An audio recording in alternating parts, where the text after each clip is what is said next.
Hallelujah, hallelujah.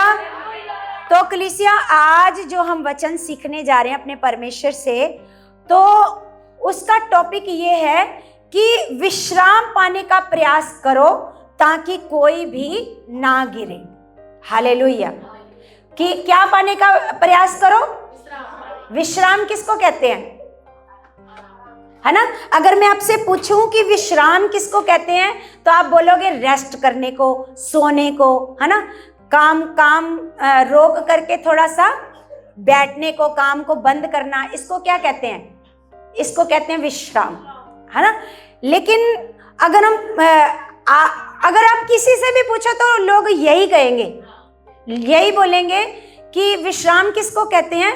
Rest करना, सोना। छुट्टी के दिन क्या करना?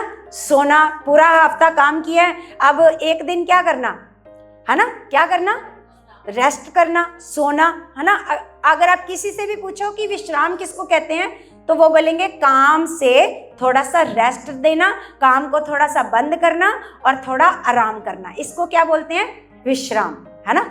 लेकिन अगर हम देखते हैं जैसे आजकल की जो लाइफ है ना, आजकल की लोगों की जो लाइफ है, बड़ी बड़ी भाग दौड़ वाली लाइफ है। सबके जीवन में भाग दौड़ है। आजकल बहनों को भी बाहर जॉब करने जाना पड़ता है ना? क्योंकि इतना ज़्यादा मतलब हमारे जीवन में इतना महंगाई का दौर समझ लो ना, कि हमें सबको काम करना पड़ता है। बहनें भी जाती हैं सुबह, पहले जल्दी उठेंगी, अब जल्दी उठना है, घर का भी काम निपटाना है, फिर वहाँ भी जाकर काम करना है, फिर घर आना है, फिर खाने की क्या करनी है? तैयारी करनी है, काम करना है। और जो बहनें घर पर हैं उनको भी काम ही काम है, खत्म ही नहीं होता काम, रेस्ट ही नहीं है उनके लिए, है ना? इतनी भाग दौड़ वाली लाइफ है कि इसमें आराम, है ना? मतलब आराम तो इसमें है ही नहीं। इस लाइफ में आराम है ही नहीं। लेकिन परमेश्वर क्या करना चाहता है? परमेश्वर हमें आराम पाने के लिए प्रोत्साहित करता है। और जो परमेश्वर की ओर से जो आराम है ना, रेस्ट है ना, वो ये वाला रेस्ट नहीं है। आराम करना अपने कामों से, है ना? अपने कामों से थोड़ा सा रेस्ट करना, या आज का दिन हम कोई काम नहीं करेंगे, हम क्या करेंगे? विश्राम करेंगे। हालेलुया। तो लेकिन जो बाइबल रेस्ट की बात करती है ना, विश्राम, जैसे हमें सबसे पहले उत्पत्ति में पता चलता है, परमेश्वर का वचन कहता है कि परमेश्वर ने 6 दिन कामकाज किया और 7वें दिन क्या किया? इसका मतलब ये कि परमेश्वर 6 दिन में सृष्टि बना के थक गया था? नहीं, क्योंकि वो तो सर्वशक्तिमान है, थकावट तो उसके नजदीक भी नहीं है। परमेश्वर का वचन कहता है ना तो वो सूंघता, ना तो वो ऊँघता और ना वो सोता है। ऊँघता भी नहीं है उसको, जैसे हम लोग ऊँघते हैं ना, उबासी लेते हैं ना, वो तो ऊँघता भी नहीं है, उबासी भी नहीं लेता। वो सर्वशक्तिमान है, सदा सदा जागता रहता है परमेश्वर। हालेलुया। तो उस परमेश्वर को जिसने सृष्टि बनाई, उसको रेस्ट की क्या जरूरत थी? ये रेस्ट क्या है? ये आराम क्या है ना? तो सबसे पहले हम परमेश्वर के वचन में पढ़ते हैं, इब्रानियों की किताब निकालते हैं, इब्रानियों 3 अध्याय 3 का हम पढ़ेंगे 7। तो यहाँ पर लिखा है, यहाँ पर अगर आप इसकी हेडिंग को पढ़ो तो हेडिंग में क्या लिखा है? अविश्वास के प्रति चेतावनी। क्योंकि जैसे अविश्वास आपके जीवन में होता है ना, तो उसके प्रति ये अविश्वास का कारण क्या है? इस अविश्वास के कारण आपके जीवन में अशांति आती है, बेचैनी आती है, रोग आते हैं, बीमारियां आती हैं, गरीबी आती है, तंगी आती है। तो परमेश्वर इन सारी चीजों से रेस्ट की बात करता है, विश्राम की जो बात करता है ना परमेश्वर, वो इन बातों की बात करता है कि आपको जो आपके जीवन में अशांति है, बेचैनी है, गरीबी है, दरिद्रता है, बीमारी है, इससे परमेश्वर आपको क्या देना चाहता है? विश्राम। क्या देना चाहता है? विश्राम। तो परमेश्वर की जो आज हेडिंग है ना, वो हेडिंग ये है कि विश्राम पाने का प्रयास करो। प्रयास किसको कहते हैं? प्रयास किसको कहते हैं? कोशिश को, है ना? कोशिश को क्या कहते हैं? विश्राम पाने का प्रयास करो ताकि कोई भी ना गिरे। अगर आप प्रयास नहीं करोगे ना, तो आप क्या करोगे? गिर जाओगे। गिर जाओगे। आपको शैतान यही चाहता है कि आप गिर जाओ। पहले तो आप, जैसे मैंने अभी आपको बताया था कि 38 साल का जो इंसान था, जब वो पहले दिन आया होएगा तो उसके अंदर कैसी चाहत होएगी, फिर एक हफ्ते बाद उसकी चाहत कैसी होएगी, ठंडी हो गई, क्योंकि उसको पता है अब तो मैं कुछ कर ही नहीं पा रहा। जब आप नहीं कुछ कर पाते या फिर आप अपनी बीमारी से या गरीबी से आप नहीं छुटकारा पाते, तो आपके अंदर की चाहत क्या होनी शुरू हो जाती है, ऐसे कम होनी शुरू हो जाती है। हालेलुया।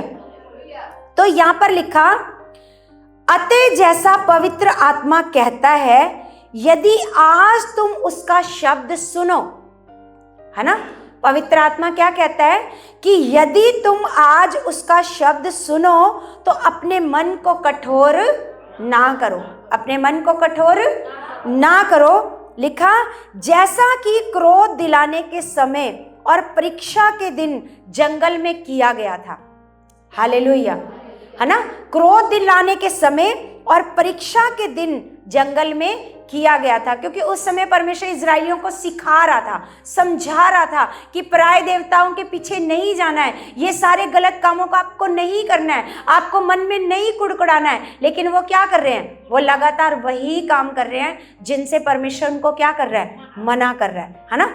तो यहाँ पर परमेश्वर का वचन कहता है, जहां तुम्हारे बाप दादों ने मुझे जांच कर परखा और 40 वर्ष तक मेरे काम देखे, इस कारण मैं उस समय के लोगों से क्रोधित रहा। उस समय के लोगों से क्या रहा, क्रोधित रहा। और कहा, इनके मन सदा भटकते रहते हैं।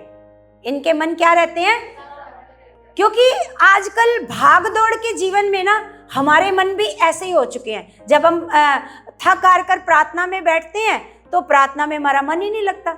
फिर क्या होता है, मन भटकना शुरू हो जाता है। इतनी सोचें आनी शुरू हो जाती हैं। एक मैं किसी भाई की वीडियो सुन रही थी, तो वो कहता है कि जब मैं कोई काम भूल जाता हूँ ना, तो मैं क्या करता हूँ, बाइबल लेके बैठ जाता हूँ, है ना। जब आप बाइबल लेके बैठते हो ना, जो काम कभी आपको याद नहीं आते वो उस समय याद आने शुरू हो जाते हैं, है ना। वो अच्छा, मैंने वो वाला काम करने वाला था, बाइबल छोड़ी, वो काम करने जाना है, वो काम करने जाना है ना। वो कहता है जब मैं कोई काम करना भूल जाता हूँ ना, तो बाइबल लेके पढ़ने बैठ जाता हूँ। मेरे को पता है जब बाइबल पढ़ूंगा वो सारे काम क्या होने शुरू हो जाएंगे, वो याद आने शुरू हो जाएंगे, है ना। तो ऐसा ही होता है, क्योंकि ये जो लाइफ है ना हमारी, ऐसी हो चुकी है कि इसमें इतना स्ट्रगल है, इतनी भाग दौड़ है, इतना काम है कि आप जब थक हार कर कहोगे, सोचोगे कि चलो प्रार्थना करते हैं, तो उस प्रार्थना में क्या होएगा, प्रार्थना में मन ही नहीं लगेगा, क्योंकि मन क्या होता रहेगा, मन भटकता रहेगा। हालेलुया। तो यहाँ पर इसीलिए परमेश्वर का वचन, प्रभु यीशु मसीह ने एक बात कही थी अपने चेलों को कि शरीर तो दुर्बल है लेकिन आत्मा, शरीर दुर्बल है, शरीर के साथ ये सारी बातें हो सकती हैं, लेकिन जब आत्मा में आप आ जाओगे ना, फिर ये सारी सिचुएशन आपके सामने नहीं होगी। क्योंकि परमेश्वर ने कहा कि अब तुम शारीरिक दशा में नहीं हो, अब तुम आत्मिक हो। अब तुम्हें परमेश्वर ने क्या दे दिया, आत्मा दिया। लेकिन आत्मा तो अंदर है, लेकिन कभी ना तो इस आत्मा से बात करी, ना कभी इस आत्मा को खाना दिया, है ना। इस आत्मा को ना तो कभी खाना दिया, ना इस आत्मा से कभी बात करी, तो वो आत्मा आपके अंदर क्या है, डेड, मरा हुआ है, मरा है, वो डेड है। आपको परमेश्वर ने आत्मा तो दिया है, लेकिन अभी भी आप कैसे चल रहे हो, शरीर से। जब आप शरीर से चलोगे तो शरीर तो दुर्बल ही है, वो आपको प्रार्थना करने नहीं देगा, वो आपको बाइबल पढ़ने नहीं देगा, शरीर तो दुर्बल है।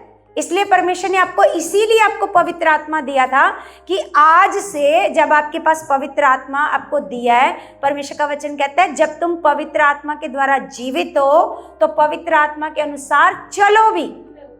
हालेलुया। तो कैसे चलना चाहिए, पवित्र आत्मा से। अगर आप प्रार्थना में बैठोगे, घुटने टेकोगे, कहोगे पवित्र आत्मा आप मेरे मददगार हो, आप मेरे सहायक हो, पवित्र आत्मा ये वचन मैं पढ़ने जा रही हूँ, इसकी गहरी बातें आप मुझे सिखाओगे।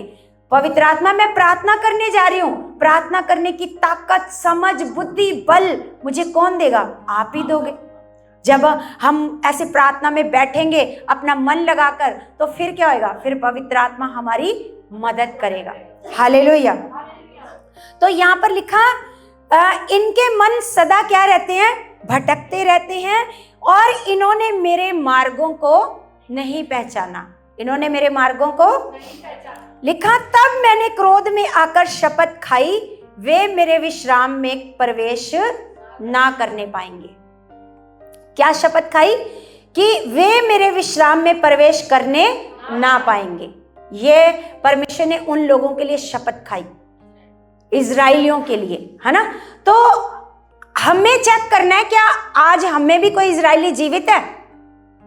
क्या आज भी हमें कोई इजराइली है, जीवित है ना। अगर आपके अंदर भी इजराइली है तो आप भी ऐसे ही हो, है ना। छोटी छोटी बातों को लेकर कुड़कुड़ करते रहते हो, है ना। ये नहीं दिया, वो नहीं दिया, ये गवाही नहीं बनी, वो नहीं काम हुआ, है ना।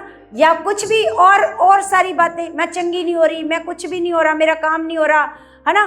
तो कुछ भी आपकी लाइफ में जब अच्छा नहीं हो रहा तो आपका मन कैसा है? इजराइलियों वाला मन है या शुक्रगुजारी वाला मन है? शुक्र है खुदा, शुक्र है पिता, आज आपने नया दिन दिखाया है। परमेश्वर आपका शुक्र है, परमेश्वर आपका धन्यवाद है ना। तो यहाँ पर परमेश्वर कहता है कि जिनके मन सदा क्या रहते हैं? भटकते रहते हैं, है ना। और उन्होंने परमेश्वर के मार्गों को नहीं पहचाना। परमेश्वर के मार्गों को, जब आप परमेश्वर के मार्गों को नहीं पहचानते हो, आपको पता है दाऊद क्या कहता है? कहता है परमेश्वर मुझे अपने मार्गों पर चलना सिखा, मुझे अपनी विधियां सिखा। वो प्रार्थना करता है परमेश्वर से कि पिता मुझे अपनी तो विधियां सिखा, अपनी आज्ञाओं पर चलना सिखा। वो अपने मार्गों, परमेश्वर अपने मार्गों को ऐसे मुझे सिखा। तो आपको भी जब आप यहाँ पर परमेश्वर कहता है इन्होंने मेरे मार्गों को नहीं पहचाना, तो इसका मतलब क्या है? कि हमारे पास बुद्धि नहीं है, हमारे पास समझ नहीं है कि जो बातें हमारा परमेश्वर में करने को कहता है, हम उन बातों को बड़ी आसानी से छोड़ देते हैं, इग्नोर करते हैं। और फिर बाद में क्या होता है? इन सारी बातों के कारण परमेश्वर को क्रोध आता है। फिर परमेश्वर कहता है कि मैंने क्रोध में आकर शपथ खाई कि वे मेरे विश्राम में प्रवेश ना करेंगे, है ना। लिखा, हे भाइयों चौकस रहो कि तुम में ऐसा बुरा और अविश्वासी मन ना हो। हालेलुया। कि तुम क्या रहो? तुम चौकस रहो। और चौकस कैसे रहोगे? जो भी बात परमेश्वर हमारे मुंह से देता है ना, परमेश्वर अपने दासी के मुंह से कोई भी बात देता है, तो आपको कौन से वाले मन के साथ उसको मानना है, कौन से वाले मन के साथ उसको पूरा करना है? या फिर सोचना है इनका तो काम है हर संडे यहाँ पर खड़े होना है और इन्होंने प्रचार करना है, हमने यहाँ पर बैठना है और फिर उसके बाद हमने अपनी बाइबल उठानी है, फिर हमने अपने घर आ जाना है ना। हमने अपने घर आ जाना है। हम क्या खास करने आए थे यहाँ पर? हम यहाँ पर कुछ खास करने आए थे। क्या करने आए थे? कोई खास वचन लेने आए थे, खुदा से सीखने आए थे, खुदा की महिमा करने आए थे, उसकी स्तुति करने आए थे। आपका मन ऐसा खास होना चाहिए। क्यों मैं कहती हूँ, जब आप तैयारी के साथ आओगे ना, तो आपका यहाँ पर बैठे बैठे मन खास होएगा।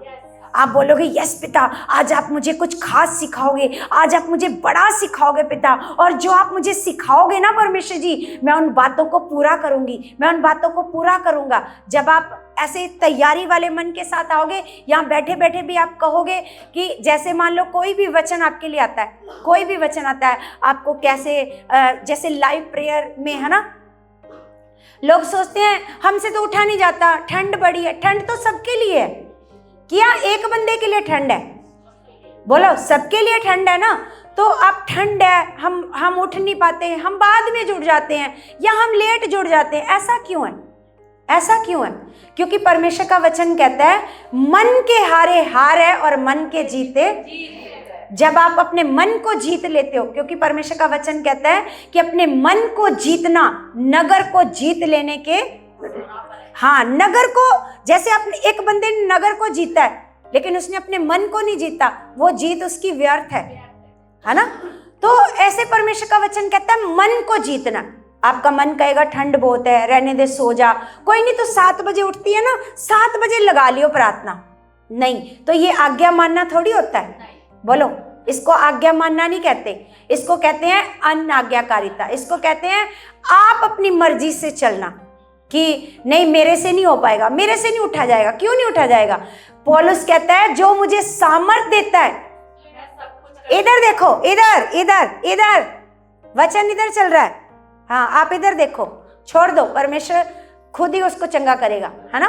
तो इधर देखो, परमेश्वर का वचन क्या कहता है कि पौलुस कहता है कि जो मुझे सामर्थ देता है उसमें मैं कर सकते हो, आप सब कुछ कर सकते हो। हमने एक स्टोरी सुनी थी एक लड़की की, जब उसका दोनों पैरों से वो क्या हो गई, विकलांग हो गई, तब भी वो कहाँ चढ़ गई, माउंट एवरेस्ट पे, क्योंकि उसने ठान लिया था कि मैं चढ़ूंगी, जबकि उस जगह पर दोनों पैरों वाले इंसान भी जा नहीं सकते। लेकिन एक विकलांग लड़की ने जब मन में डिसीजन लिया कि मैं करके दिखाऊंगी, जब आप भी अपने मन में ठान लेते हो ना, मैं करूंगी, है ना। जब एक विकलांग लड़की माउंट एवरेस्ट पर चढ़ सकती है, जब आप बच्चे जो पढ़ते हैं तो जो जनरल नॉलेज होता है उसमें आता है कि सबसे ऊंची चोटी कौन सी है, सबसे ऊंची चोटी कौन सी है, पहाड़ ऊंचा सबसे ऊंचा कौन सा है, माउंट एवरेस्ट ही है, सबसे ऊंचा पहाड़ है ना। तो वो लड़की, अगर आप गर्मियों में भी जाते हो तो वहां पर बर्फ जमी रहती है, और ऊपर जाकर ऑक्सीजन क्या हो जाती है ना, ऑक्सीजन भी खत्म हो जाती है। तो वो लड़की ने जब मन में डिसीजन लिया, तो वो विकलांग लड़की जिसके नकली पैर है, नकली पैरों से वो उस माउंट एवरेस्ट में चढ़ गई। तो और बाकी का काम क्या मुश्किल है बताओ, सुबह 5 बजे उठना, 1 घंटा अपने परमेश्वर को देना, ये कितना मुश्किल है ना। ये उन लोगों के लिए मुश्किल है जो शरीर में है, और जो आत्मा में है उनके लिए मुश्किल वो उठ सकते हैं, वो सब कुछ कर सकते हैं। वो पौलुस की तरह वो कहते हैं मेरे अंदर सामर्थ है, मेरे को खुदा ने सामर्थ दी है, मैं इस सामर्थ के द्वारा क्या कर सकता हूं। तो लाइव प्रार्थना में बहुत कम लोग जुड़ते हैं, आपको जुड़ना चाहिए। आपको बल्कि क्या करना है, आपको जैसे ही आप जुड़ते हो, आप अपने कॉन्टैक्ट में सबको शेयर कर दो, क्योंकि जब हम अपनी लाइव प्रार्थना शुरू करते हैं ना, जितने लोग हमारे कांटेक्ट में, सबको हम लोग वीडियो क्या कर देते हैं। तो आपके पास जितने कांटेक्ट में है, वो सुने ना सुने, आप क्या कर रहे हो, आप बीज बो रहे हो। आप क्या कर रहे हो, क्या पता कौन सा वो दिन हो जब वो खोलकर, चल यार एक बार देखते हैं क्या भेजती है रोज रोज, है ना। तो क्या पता वो उस दिन खोले और उसका सारा जीवन ही बदल जाए, और आप एक रूह के बचने का क्या बन जाओ, कारण बन जाओ। हालेलुया। मैं एक वीडियो देख रही थी, एक वीडियो देख रही थी खुदा के दास की। तो वो एक बंदा था, और मतलब वो यहाँ नहीं, फॉरेन में ट्रक चलाता था। और वो जब ऐसे मतलब ट्रक चला रहा था ना, उसके ट्रक का ऐसा एक्सीडेंट हुआ कि सारा एक्सीडेंट, वो ट्रक जल गया, पूरा ऐसे जल गया। लेकिन उसने कहा कि मतलब खुदा के दास के वचन मेरे अंदर थे। खुदा के दास के वचन, वो कहते हैं कि किसी भी प्रकार की विपत्ति में आग भी तुम्हें जला नहीं पाएगी, और नदियां भी तुम लोगों को डुबवा नहीं पाएंगी। वो कहता, मेरे को वो खुदा के दास का वचन याद आने लगा। जब मेरी सारी ट्रक में आग लग गई, तो मेरे को याद आया परमेश्वर का वचन, कि वचन कहता है कि आग भी तुम लोगों को जला नहीं पाएगी, है ना। तो कहता, जब मैंने ये वचन को बोलना स्टार्ट किया कि परमेश्वर, आग भी, तेरा वचन कहता आग भी हमें जला नहीं पाएगी, तो जलते हुए ट्रक में से वो जिंदा वापस आ गया, वो बिल्कुल सही सलामत बाहर आया। तो वो अपनी गवाही बता रहा था कि मतलब खुदा के दास के मुंह से जो मेरे पास वचन आए थे, उनको मैंने याद किया। तो ये जो खुदा के दास है, कई लोगों के जीवन के बचने का क्या है, कारण है। ये कई लोगों के लिए आशीष का क्या है, कारण है। हालेलुया। तो सच में कलीसिया, जब मैंने वो गवाही को सुना ना, मैंने भी मांगा खुदा से, मैंने कहा खुदा कि सच में परमेश्वर, मैं भी ऐसे पिता तेरे लोगों के लिए बचने का कारण बनूं, आशीष का कारण बनूं, ताकि कोई लोग ये कहे कि मैंने इस बहन से सीखा था, इस बहन ने मुझे प्रभु के साथ जोड़ा था, इस बहन ने मुझे प्रभु का सुसमाचार सुनाया था, और आज मेरा क्या हो गया, जीवन बच गया। आज मेरा क्या हो गया, जीवन बच गया। तो मैंने मांगा परमेश्वर से कि पिता, मैं भी तेरे लाखों लोगों के लिए बचने का और आशीष का क्या बनूं, कारण बनूं, है ना। क्योंकि ये एक बड़ा शांति देता है ये बात कि आपके द्वारा कोई जान बच जाए, कोई जीवन बच जाए, कोई रूह बच जाए। ये बात क्या करती है, आपको बड़ी आनंद और क्या देती है, शांति देती है। बोलो देती है कि नहीं। मान लो आप किसी को लाए हो, प्रभु में लाए हो, है ना, आप उसको सुसमाचार दे करके लाए हो, अगर उसकी गवाही बन जाती है तो आपको कितनी खुशी होती है, हैं? आपको इतनी खुशी होती है कि प्रभु तूने मुझे इस्तेमाल किया, है ना। जैसे ये बहन है ना सीमा, इसके द्वारा वो बहन आई थी काजल, है ना, वो रो रही थी, एक दिन वो रो रही थी, इसने सुसमाचार दिया कि तू प्रभु में चल, है ना, परमेश्वर निश्चय तेरी गोद को क्या करेगा, भरेगा, है ना, तुझे ब्लेस करेगा, तेरे गर्भ को क्या करेगा, ब्लेस करेगा, है ना। तो इसने उसको सुसमाचार दिया। आज उसके पास 2 बेटे हैं, है ना। तो जब उसकी गवाही बनी तो इस बहन को कितनी खुशी हुई होगी, है ना, कितनी, कि सच में खुदा आपने मुझे इस्तेमाल किया, किसी के जीवन बचने का मैं क्या बनी हूँ, कारण बनी हूँ, है ना। लेकिन आगे वो बहन कैसा मन रखती है, कैसा आदर देती है परमेश्वर को, लेकिन इसने तो क्या किया, अपना काम किया, अपना बीज बोया, है ना। तो इसलिए आपको भी क्या करना है, क्या करना है, आपको भी ऐसे चाहत रखनी है कि परमेश्वर मेरे द्वारा भी क्या हो, कोई जान बचे, कोई जीवन बचे, किसी के जीवन में काम हो, किसी के बच्चे नशों से बाहर आए, है ना, किसी का पति नशे से बाहर आए। पिता आप मुझे इस्तेमाल करो, हालेलुया। तो यहाँ पर हम आज परमेश्वर का जो वचन सीख रहे हैं, क्योंकि जो वचन सीख रहे हैं वो है विश्राम, वो विश्राम, है ना, जो विश्राम आज खुदा ने हमें दिया है ना, वो विश्राम है कि हमें जो शांति दी है परमेश्वर ने, हमें जो आराम दिया है, हमें जो आनंद दिया है परमेश्वर ने, परमेश्वर उसको विश्राम कहता है। उसको क्या कहता है परमेश्वर, उसको कहता है परमेश्वर विश्राम। तो यहाँ पर लिखा, हे भाइयों चौकस रहो कि तुम में ऐसा बुरा और अविश्वासी मन ना हो, है ना, जो तुम्हें जीवते परमेश्वर से दूर हटा ले जाए। हालेलुया। जब आपके अंदर ऐसा मन रहेगा ना, बातों को इग्नोर करने वाला, तो एक दिन क्या होएगा, एक दिन वो ऐसा अविश्वासी मन आपको परमेश्वर से क्या कर देगा, दूर हटा देगा। आपको समझ में नहीं आएगा मेरे साथ क्या हुआ, क्यों मैंने एकदम से डिसीजन लिया कि आज के बाद मैं नहीं जाऊंगी संगति में, मेरे तो कुछ अच्छा ही नहीं हो रहा, मेरा तो कोई बदलाव ही नहीं आ रहा, क्यों एकदम से मैंने डिसीजन ले लिया। क्योंकि ये एकदम से डिसीजन नहीं होता, ये धीरे धीरे धीरे करके, जैसे एक वो होती है ना, लकड़ी में दीमक लग जाती है ना, एक दिन में तो वो लकड़ी गलती नहीं है, बोलो एक दिन में नहीं, वो धीरे धीरे रोज थोड़ा थोड़ा करके वो कीड़ा लकड़ी को क्या करता जाता है, खाता जाता है ना। बाहर से तो वो बड़ी खूबसूरत दिखती है, वैसे ही लगी लगाई दिखती है, लेकिन अंदर से क्या हो चुकी है, खोखली हो चुकी है। तो ऐसे ही ऐसे लोगों का मन भी ऐसा ही है, जो बातों को इग्नोर करते हैं, जो बातों को सुनते नहीं है, बातों को मानते नहीं है, जिनके लिए कोई भी वचन मायने नहीं रखता। 2 घंटे की प्रार्थना बोला है करने को, मायने नहीं रखता, करेंगे, हमारी मर्जी है, करेंगे नहीं करेंगे, है ना।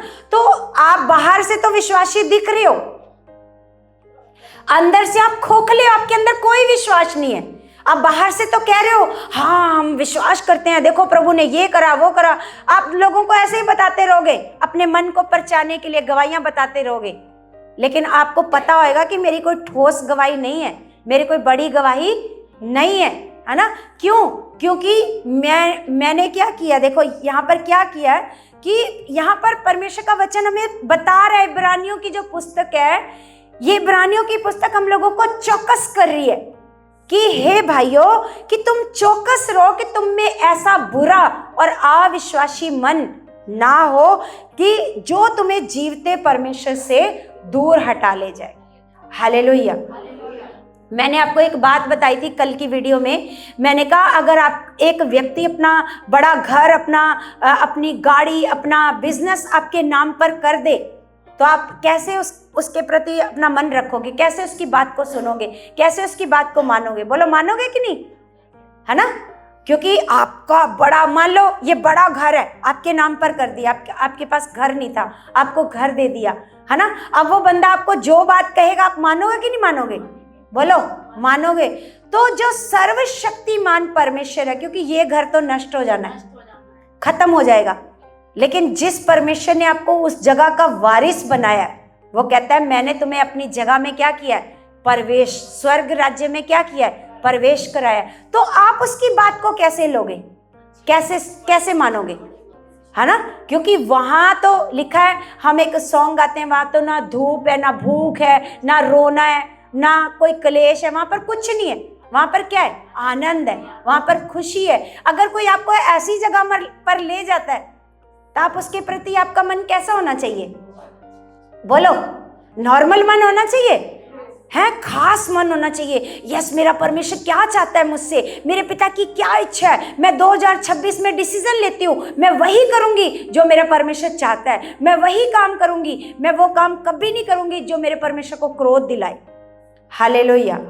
तो यहाँ पर परमेश्वर का वचन आगे कह रहा है, वरन जिस दिन तक आज का दिन कहा जाता है, हर दिन एक दूसरे को समझाते रहो, ऐसा ना हो कि तुम में से कोई जन पाप के छल में आकर कठोर हो जाए।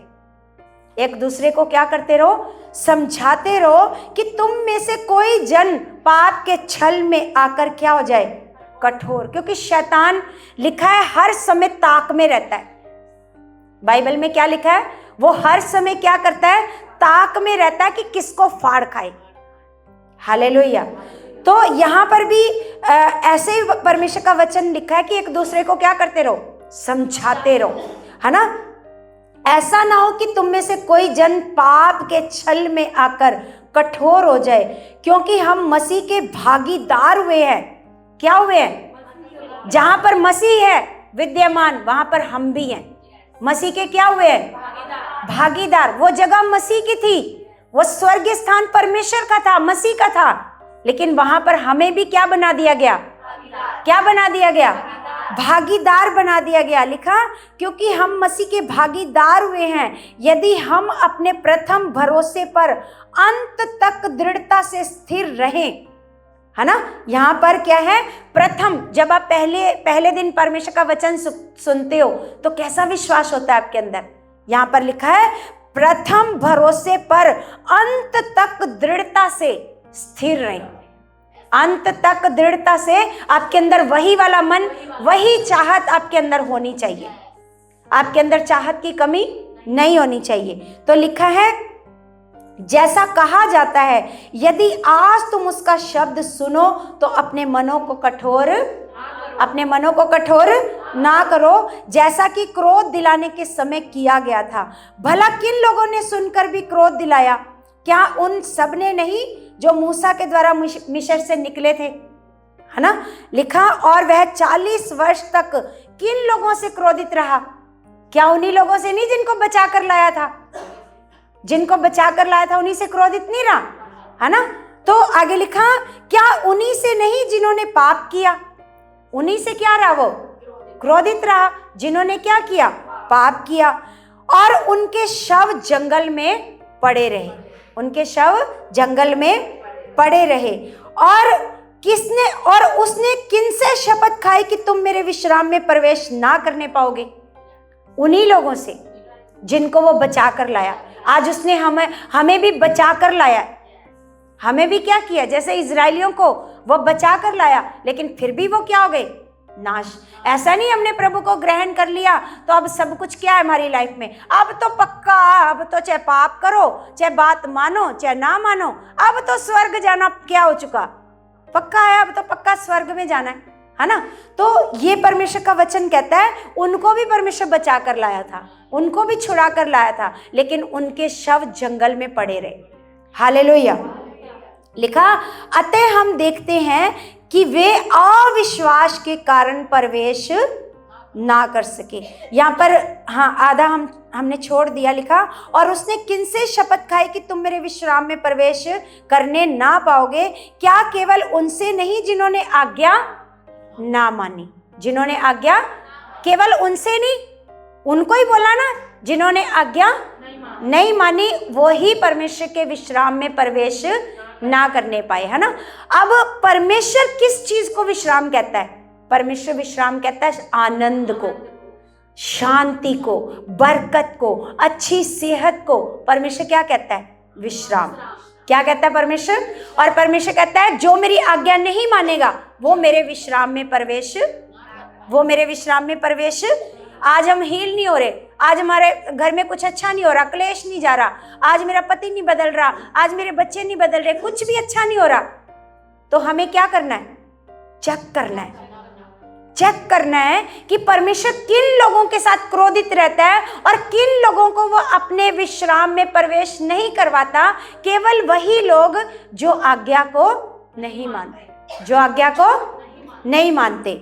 और आगे हम पढ़ते हैं 4, लिखा इसलिए जबकि उसके विश्राम में प्रवेश करने की प्रतिज्ञा अब तक है। उसके विश्राम में प्रवेश करने की प्रतिज्ञा अब तक है, अभी भी समय है। आप उस रेस्ट में जा सकते हो, आप उस छुटकारे को ले सकते हो, आप चंगाई को ले सकते हो, आप खुदा के बड़े कामों को अपने जीवन में देख सकते हो। प्रतिज्ञा का समय अभी भी है। यहां पर क्या लिखा है? इसलिए जबकि उसके विश्राम में प्रवेश करने की प्रतिज्ञा अब तक है, तो हमें डरना चाहिए। क्या करना चाहिए? डरना चाहिए, ऐसा ना हो कि तुम में से कोई जन उससे वंचित रह जाए, है ना? तुम में से कोई जन क्या रह जाए? क्या रह जाए? वंचित रह जाए। और वंचित कैसे रहेंगे? अनाज्ञाकारिता से। देखो, इतने बड़ी आशीषों को हम एक छोटी सी गलती से क्या कर सकते हैं? दूर कर सकते हैं, दूर हो सकते हैं। वो आशीषों को हम नहीं ले सकते। एक छोटी सी गलती है, वो है अनाज्ञाकारिता। और जो बात हमारे लिए आती है उसको ना मानना। उस बात को, जो भी बात आती है, देखो हमें नहीं पता, परमेश्वर जानता है आप कौन से मन के साथ यहां से आई हुई बातों को लेते हो। आपका मन कैसा है मुझे नहीं पता, परमेश्वर जानता है। क्योंकि ये दिख जाता है जब आप, एक बंदा गवाही के साथ आ रहा है और एक बंदा गवाही के साथ नहीं आ रहा। वो दिख जाता है कि कौन आज्ञाकार है और कौन आज्ञाकार नहीं है। जो गवाही के साथ आ रहा है उसका भी पता चलता है, हाँ भाई खुदा ऐसे तो काम करेगा नहीं। या फिर रिश्वत दे दोगे टेबल के नीचे से, परमेश्वर मेरा कर देना, मेरा कर देना, ये काम दे दोगे रिश्वत है? लिखा है वो किसी से घूस नहीं लेता, वो रिश्वत नहीं लेता। कि हाँ परमेश्वर चलो कोई नहीं, मैंने कर दिया अनाज्ञाकारिता, ये लो 50-50 की गड्डियां, 100-100 की, 500 की गड्डियां हैं, परमेश्वर जी मेरा कर देना काम, मेरी गवाही बना देना, है ना? ऐसे करेगा परमेश्वर? नहीं। हमें क्या करना है?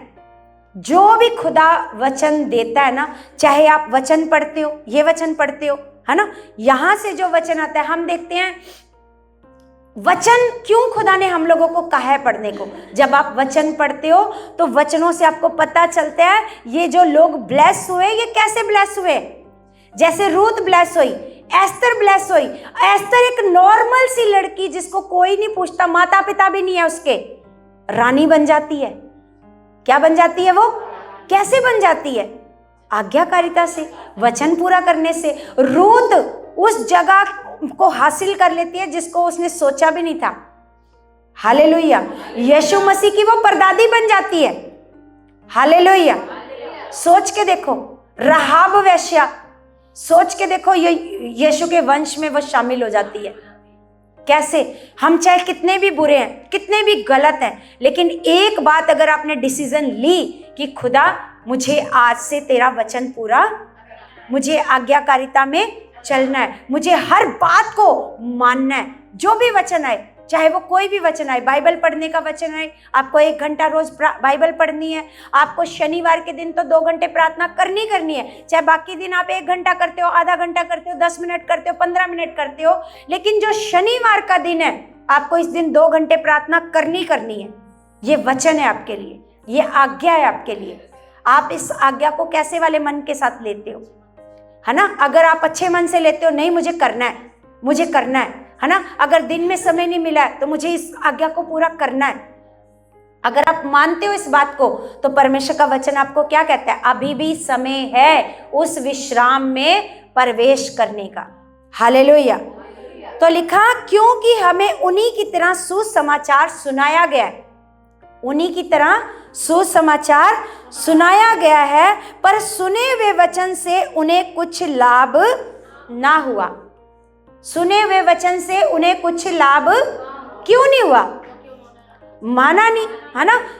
हमें जैसे मान लो किसी की गवाही बनी है और किसी की नहीं बनी, जिसकी गवाही बनी है उसको भी तो उसी तरह सुसमाचार सुनाया गया, बोलो, जिसका काम हुआ उसको भी उसी तरीके से, लेकिन दूसरे के काम नहीं हुआ क्योंकि उसको उस वचन से कुछ भी लाभ नहीं हुआ। आगे लिखा, क्योंकि सुनने वालों के मन में विश्वास के साथ नहीं बैठा।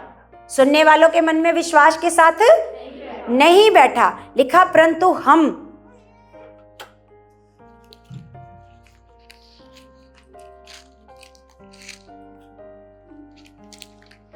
लिखा, हम जिन्होंने विश्वास किया है, जिन्होंने क्या किया है, जिन्होंने क्या किया है, और जो विश्वास करते हैं वो प्रभु की बात को मानते हैं। जिन्होंने क्या किया, विश्वास किया है, उस विश्राम में प्रवेश करते हैं। उस विश्राम में क्या करते हैं, जैसा उसने कहा, मैंने अपने क्रोध में शपथ खाई कि वे मेरे विश्राम में प्रवेश ना कर पाएंगे। हालेलुया। लिखा, यद्यपि जगत की उत्पत्ति के समय से उसके काम पूरे हो चुके थे, उसके काम पूरे हो चुके थे। अब लिखा है, क्योंकि 7वें दिन के विषय में उसने कहीं यूं कहा है, परमेश्वर ने 7वें दिन अपने सब कामों को निपटा करके विश्राम किया, है ना। अब हम कहें कि विश्राम का मतलब क्या होता है, परमेश्वर कहता है 6 दिन काम काज करके 7वें दिन क्या किया, विश्राम किया। लेकिन यहाँ पर विश्राम का मतलब है काम को पूरा करना। यहाँ पर काम को छोड़कर रेस्ट करना नहीं है। यहाँ पर विश्राम का मतलब है काम को पूरा करना। काम को, जैसे परमेश्वर ने क्या किया, सारी सृष्टि का ऐसा पूरा काम किया, पूरा। ऐसा कोई काम रह गया था जो परमेश्वर ने बाद में किया? बोलो, कोई ऐसा काम रह गया था कि हाँ भाई अब परमेश्वर थक गया, अब परमेश्वर क्या करने लगा, रेस्ट करने लगा? नहीं, परमेश्वर यहाँ पर खुदा के वचन में काम, रेस्ट का मतलब है, रेस्ट का मतलब है काम को पूरा करना, काम को पूरा करना। यहाँ पर लिखा, आगे लिखा, और इस जगह फिर ये कहता है कि वे मेरे विश्राम में प्रवेश ना कर पाएंगे। वे मेरे विश्राम में प्रवेश, क्योंकि लिखा है, तो जब ये बात बाकी है कि कितने और हैं जो उस विश्राम में प्रवेश करें, तो जिन्हें उसका सुसमाचार पहले सुनाया गया, उन्होंने आज्ञा ना मानने के कारण उसमें प्रवेश ना किया, है ना। जिनको पहले सुसमाचार सुनाया, जिनके पास पहले वचन आ गया, लेकिन अभी तक उनकी कोई गवाही नहीं है, उनके बच्चों में कोई बदलाव ही नहीं है, उनके पति में, घर में कोई बदलाव ही नहीं है, वैसा ही घर में कलेश है, वैसे ही गरीबी है, वैसा ही पति नशे कर रहा है, वैसा ही सब कुछ काम चल रहा है ना। तो कोई बदलाव नहीं है। क्यों? क्योंकि यहाँ पर परमेश्वर का वचन कहता है कि उन्होंने क्या किया है, लिखा, और जिन्हें उसका सुसमाचार पहले सुनाया गया, उन्होंने आज्ञा ना मानने के कारण उसमें प्रवेश ना किया।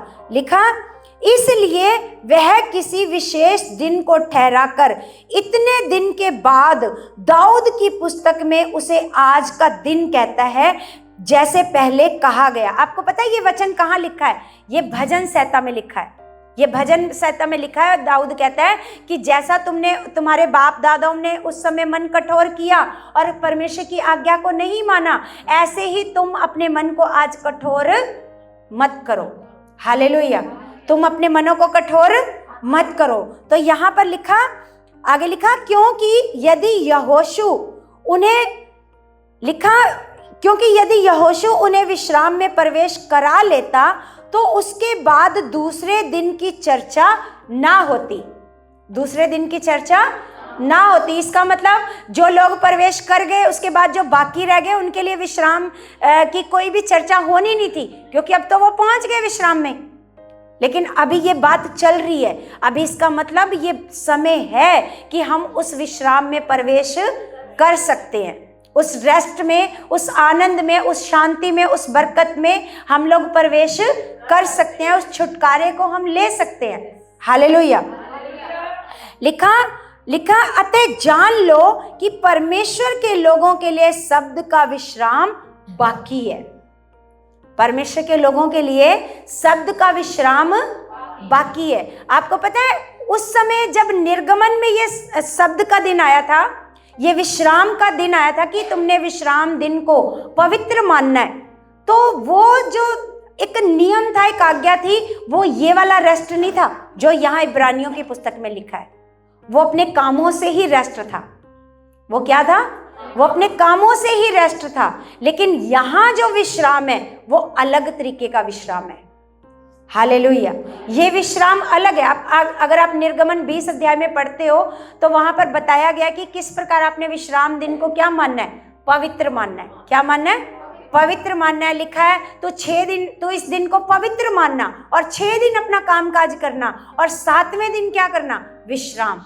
जो उस वहां पर विश्राम लिखा गया है वो विश्राम अलग है। वो सच में अपने कामों से रेस्ट था कि 6 दिन कामकाज करना और 7वें दिन क्या करना? विश्राम करना। लेकिन ये जो विश्राम की बात, परमेश्वर का वचन इब्रानियों की पुस्तक में विश्राम की बात हो रही है, ये विश्राम है हमारे मन में विश्राम, आनंद आना, शांति आना, कलेशों से आजादी, बीमारी से आजादी, छुटकारा, हमें वो जीवन मिलना जो जीवन हमारे लिए परमेश्वर ने रखा है। हालेलुया। ये विश्राम है। क्योंकि जब हम प्रभु में आते हैं तो हमें ऐसे लगता है ना जैसे सच में हमें पता नहीं क्या मिल गया, ऐसे बड़ा अच्छा सा फील होना शुरू हो जाता है। क्योंकि आप उसके रेस्ट में क्या कर लेते हो?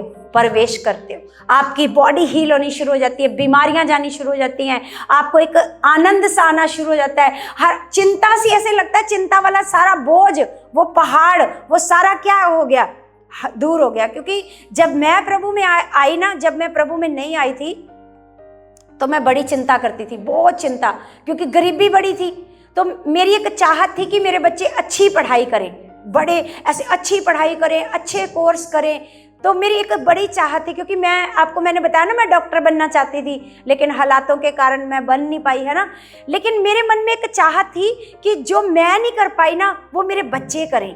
लेकिन हालात ऐसे थे कि मैं लोगों से सुनती थी कि बच्चों को अगर कोर्स करवाना है तो इतने पैसे चाहिए होते हैं, इतने पैसे चाहिए होते हैं। तो मैं सोचती थी हाँ कि इतने लाख कहाँ से आएंगे, परमेश्वर कैसे आएंगे, कैसे मेरे बच्चे अच्छे कोर्स करेंगे, कैसे अच्छी पढ़ाई करेंगे। तो मैं ये चिंताओं में ही रहती थी हर समय, क्योंकि खाने को रोटी नहीं है तो पिता कैसे मैं अपने बच्चों को अच्छा पढ़ा पाऊंगी। मेरी तो बड़ी चाहत है कि अच्छा पढ़े, है ना। तो जैसे ही मैं प्रभु में आई तो वो मेरा सारा जो पहाड़ था ना, बोझ वाला, वो चिंता वाला, वो दूर हो गया। अब मेरे अंदर वचन के द्वारा एक विश्वास आ गया कि जब भी आपको जरूरत होएगी ना वो इंतजामी परमेश्वर है।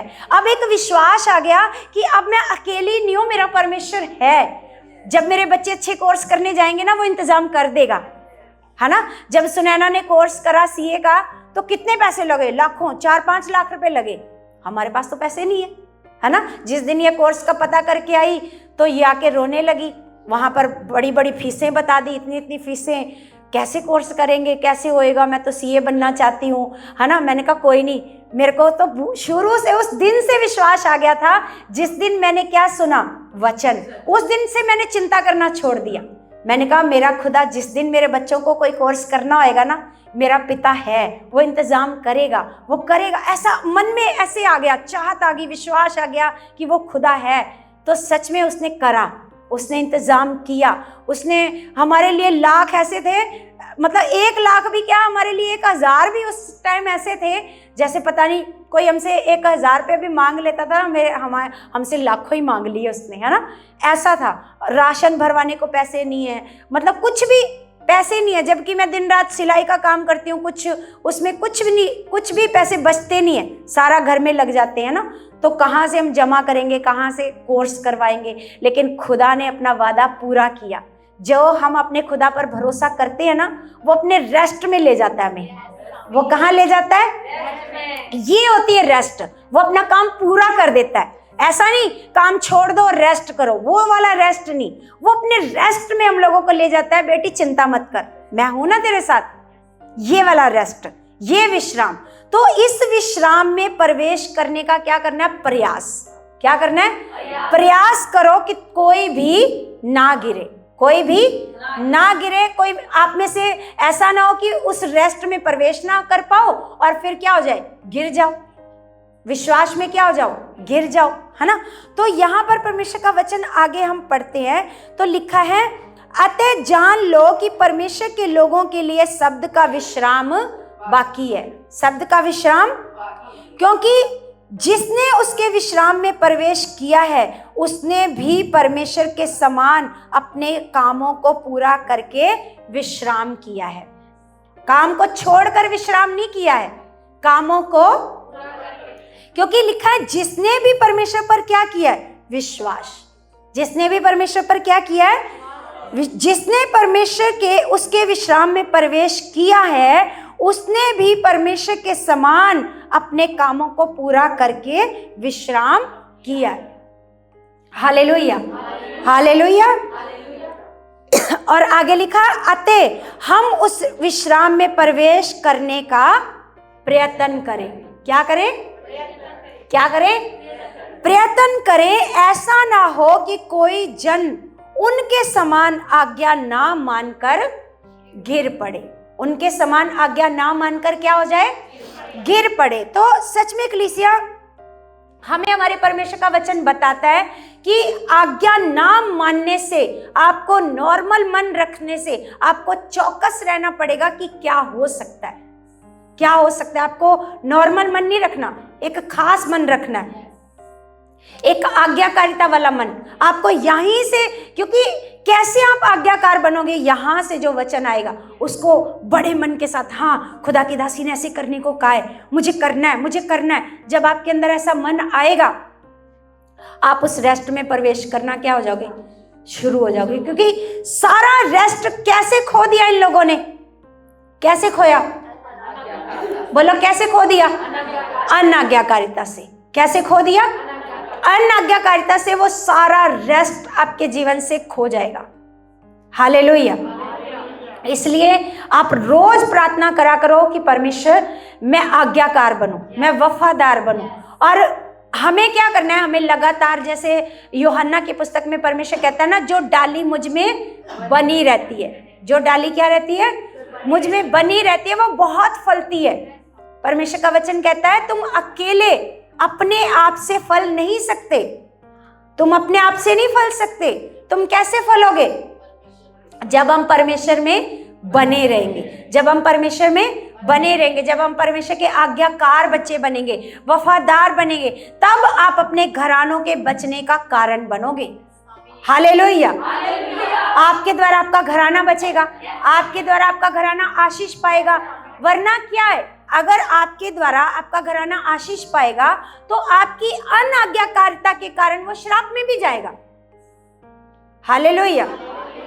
जब आप अनाज्ञाकार हो तो आपके कारण, क्योंकि देखो जब हम घर में एक बल्ब लगाते हैं तो पूरा परिवार उससे रोशनी लेते हैं, है ना, या फिर जिसने लगाया वही रोशनी लेता है ना, पूरा परिवार उस बल्ब से क्या लेता है, रोशनी लेता है ना।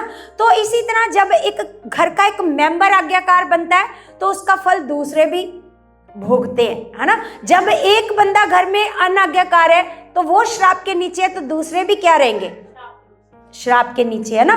तो इसलिए हमें खुदा का वचन हमें सिखाता है कि हमें किस प्रकार खुदा के साथ चलना है, कैसे खराई से चलना है, कैसे वफादारी से चलना है। क्योंकि परमेश्वर ने मेरे को बताया कि ये जो रेस्ट है, ये जो विश्राम है, जो हर एक विश्वासी के लिए परमेश्वर ने रखा है।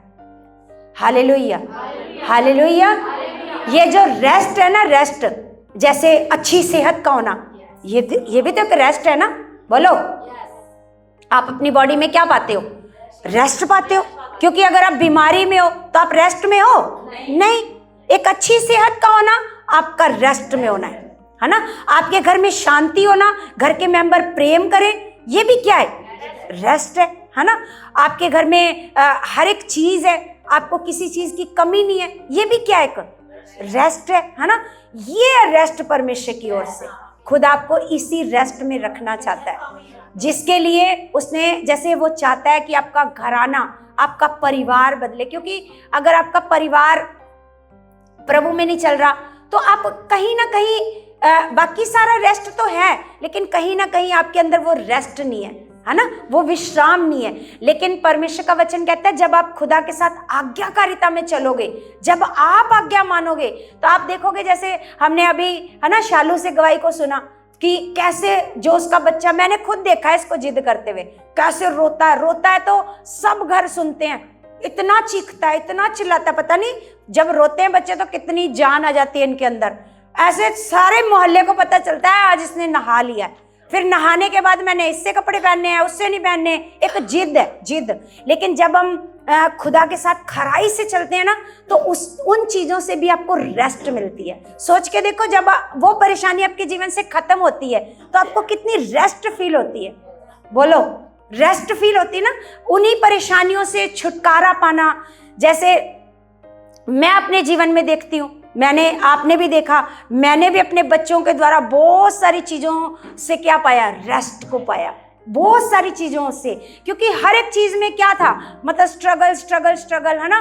तो जब जैसे ही कहीं ना कहीं जब आप किसी स्ट्रगल में होते हो तो चेक कर लेना कि आप अनाज्ञाकार हो, आप अनाज्ञाकार हो, क्योंकि कहीं ना कहीं वो अनाज्ञाकारिता के कारण ही स्ट्रगल है। जब आप रेस्ट में नहीं हो, इसका मतलब आप अनाज्ञाकार हो, है ना। तो मेरे को कल ये खुदा ने बात सिखाई है, और मैंने भी 2026 में डिसीजन लिया है, क्योंकि मेरे जीवन में भी बहुत सारी चीज़ों में अभी भी और रेस्ट लेना क्या है, जरूरी है। जैसे सेवा में भी बहुत सारा जैसे स्ट्रगल हो जाता है, बहुत सारी चीज़ों को लेकर ऐसे बोझ सा आ जाता है, तो परमेश्वर ने मेरे को सिखाया ये रेस्ट कैसे आएगा, है ना। कई बार हम 99 आज्ञाएं मान रहे होते हैं, एक नहीं मान रहे होते, है ना। तब भी क्या होता है, उसी के कारण फिर उस बात से हमें क्या मिलती है, वो रेस्ट नहीं मिल पाती, है ना। तो मैंने भी डिसीजन लिया कि पिता 2026 में मैं आप में और बढ़ूंगी, और आज्ञाकार बनूंगी, और वफादार बनूंगी, और आपकी हर बात को मानने वाली बनूंगी। और मैं भी परमेश्वर अपने अगुओं के प्रति अपने मन में एक आदर और रिस्पेक्ट रखूंगी। परमेश्वर कोई भी जो हमें वचन सिखाने में परिश्रम करते हैं, हमें उन्होंने सिखाया, यहाँ तक पहुँचाया है। आज हम ऐसे ही नहीं यहाँ तक पहुँच गए, हमें तो कुछ नहीं पता था, है ना, हम सीख करके यहाँ तक बढ़े हैं। तो खुदा मेरे मन में उनके प्रति हमेशा आदर वाले भाव हों, चाहे कुछ भी मैं देखूं कैसा चल रहा है, क्या चल रहा है, क्या नहीं चल रहा, लेकिन मेरे मन से कभी भी रेस्ट, मतलब वो रिस्पेक्ट कभी भी खत्म ना हो। आप भी मांगा करो, क्योंकि कई बार क्या होता है, मैंने प्रैक्टिकल अपने जीवन में देखा है, जब हम देखते हैं ना, कुड़कुड़ाते हैं ना अपने अगुओं को देख करके, वो ऐसे कर दिया, मेरे को ऐसे बोल दिया, मेरे को ऐसे कर दिया, है ना। जैसे मैंने पिछली बार आपके स्वेटर उतरवा दिए, है ना, वाइट वाले स्वेटर नहीं पहने, तो कईयों के मन में आया होगा इनका मन बड़ा कठोर है, इनको पता नहीं चल रहा कि वही मन है जो आपके लिए यहाँ पर कंबल लगाता है, वही वाला मन है आपके लिए आग यहाँ पर कि नहीं ये खुदा के बच्चे आएंगे, वही वाला मन है। लेकिन उस दिन मन क्या है कि आपको भी अनुशासन सीखना है। क्या सीखना है? उस समय ऐसा नहीं कि मेरा मन बड़ा कठोर हो गया तो उतरवा दी आपके स्वेटर, है ना। कईयों के मन में आया होगा ये अच्छे अगुवे नहीं है, इनके मन में दया नहीं है, ये है नहीं, बहुत सारे मन में आया होगा ना, ये अच्छे नहीं है, इनके मन में देखो जरा सा भी आदर नहीं है ना। तो ऐसा नहीं है, मतलब प्रेम नहीं है, प्रेम बहुत है। परमेश्वर को पता है मैं कितना प्रेम करती हूँ, तो मैं चिंता भी करती हूँ। मैं सोचती हूँ, मैं यहाँ पर थोड़ा सा खाली था, मैंने कहा यहाँ भी कंबल लगाओ, यहाँ से भी क्या आ रही है, हवा आ रही है। अब कोयले बचे हैं तो यहाँ पर क्या कर दो। अब सुनैना मेरे को डांटती है, आप अपने बच्चों को कमज़ोर करते हो। कमज़ोर नहीं, चलो आप बैठे हो यहाँ पर, क्योंकि हम देखते हैं कि बड़ी बड़ी मिनिस्ट्रियों में सुविधाएँ नहीं है। ये कहती कि आप कब तक करोगे, मैंने कहा जब तक हम कर पाएंगे, पॉसिबल होएगा, जब तक हमारे पास बड़ी मिनिस्ट्री के लिए ऐसा नहीं कि हम तब भी कोशिश करेंगे कि करें, लेकिन जब तक पॉसिबल होएगा हम करेंगे जितना भी परमेश्वर के बच्चों के लिए कर सकते हैं, है ना। तो इसलिए परमेश्वर सच में बड़ा महान पिता है, वो सामर्थी है, वो सच में हम लोगों को बढ़ाना चाहता है, प्रेम करना चाहता है। तो इसलिए हमें क्या करना है, अपने अगुओं के प्रति जो मन है ना उसको ऐसे प्रेम से भरना है, ताकि हम उनका रिस्पेक्ट करें, हम उनकी आदर करें। जैसे परमेश्वर का वचन कहता है कि 2 गुने आदर के क्या है, योग्य हैं, जो आपको वचन सिखाने में क्या करते हैं, परिश्रम करते हैं। हालेलुया। तो सच में कलीसिया, आज आपको जो वचन समझ में आया ना, तो ये जो वचन है ना, जो आज आपको वचन मिला है, ये नॉर्मल वचन नहीं है। आपको क्या करना है, ये जो वचन यहाँ पर लेने के लिए आते हो ना, आपने इसको नॉर्मल नहीं समझना। इसलिए जब आप इसको यहाँ से नॉर्मल मन से घर चले जाओगे ना, तो वो रेस्ट जो परमेश्वर आपको देना चाहता है ना, वो रेस्ट आपको नहीं मिलेगा। हालेलुया। जो परमेश्वर आपको रेस्ट देना चाहता है, आपको चिंताओं से छुटकारा, आपको परेशानियों से छुटकारा, आपको कलेशों से छुटकारा। आपका पति ऐसे बोलता है, रोकता है, टोकता है, प्रार्थना नहीं करने देता, ये भी तो क्या एक इसमें ये रेस्ट नहीं है ना। तो इस रेस्ट में भी परमेश्वर आपको लेकर के जाएगा, जब जितना जितना आप परमेश्वर के आज्ञाकार बनोगे। वचनों को मानना है, इन वचनों को घर जाकर दोबारा इस वीडियो को लगा करके सुनना है। ये भी आज्ञा है आपके लिए। कितने लोग मानेंगे इस आज्ञा को? कितने लोग मानेंगे? मानोगे सारे? ये जो वीडियो, आज की वीडियो है ना, इसको क्या करना है, घर में दोबारा क्या करना है, सुनना है। और जितने भी वचन आए हर बार और हर दिन जो वीडियो है, उसको खास मन से, जैसे लाइव प्रार्थना है, उसमें खास मन से बैठना है। ऐसे नहीं बाद में उठ जाएंगे, ठंड बहुत है, सुबह बहुत है, अभी बहुत जल्दी है। अभी क्या करना है, उठ के आप प्रार्थना में जरूर उठो, लाइव प्रार्थना में जरूर उठो, है ना। आप इसमें उठना शुरू करो, देखना खुदा आपको कहाँ लेके जाएगा। आप खुद देखोगे कैसे बदलाव आएगा आपके जीवन में। और प्रार्थना में बैठने से पहले आप अपने सारे कॉन्टैक्ट में शेयर कर दो, इस सारे कॉन्टैक्ट में क्या कर दो, शेयर कर दो इस प्रेयर को, है ना। सबने करना है। ये भी आपके लिए क्या है, ये आपके लिए आज्ञा। इस बात को आपने मानना है ना। और जो सच में इस बात को यहाँ से खास मन के साथ लेकर जाएंगे कि ये बात खुदा की दासी ने कही, इसको हमने मानना है, तो सच में आप इसका रिजल्ट देखोगे। आप धीरे धीरे करके रेस्ट में प्रवेश करोगे। हालेलुया। तो मेरा विश्वास है कलीसिया, इन वचनों से प्रभु आपको बहुत सारी शांति और बरकत दे चुके हैं, आशीष दे चुके हैं, यीशु मसीह के नाम से। आमीन, आमीन।